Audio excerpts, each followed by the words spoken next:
ट्रांसक्रिप्शंस क्या है? Transcriptions is a process in which DNA convert into RNA. तो enzyme जो रिक्वायर्ड होता है वो डीएनए डिपेंडेंट आरएनए पॉलीमरेज। इस एंजाइम का मतलब है कि डीएनए डिपेंडेंट, डीएनए से फॉर्म हो रहा है, आरएनए बन रहा है, इसलिए आरएनए पॉलीमरेज। तो प्रोकैरियोट्स में है, प्रोकैरियोट्स में 3 स्टेप्स में होता है, इनिशिएशंस, इलोंगेशन एंड टर्मिनेशन। ये हमारा डीएनए का डबल स्टैंड पे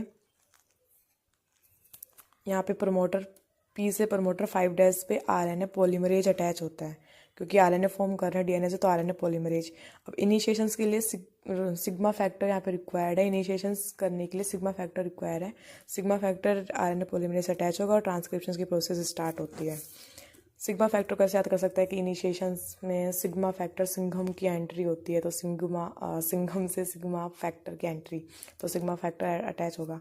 फिर ये इलोंगेशंस, आगे प्रोसेस फॉर्म होती जाएगी और आरएनए फॉर्म होता जाएगा।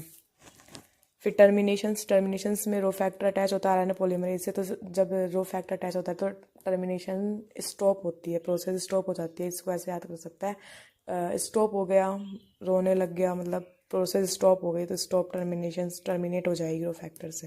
तो ये प्रोकैरियोट्स में 3 प्रोसेस होगी, इनिशिएशंस, इलोंगेशंस, टर्मिनेशंस। याद रखने का पार्ट यही है। आरएनए पॉलीमरेज में इनिशिएशंस के लिए सिग्मा फैक्टर, एंड रोने लगे क्योंकि टर्मिनेट हो गई, प्रोसेस स्टॉप हो गई, इसलिए रो फैक्टर।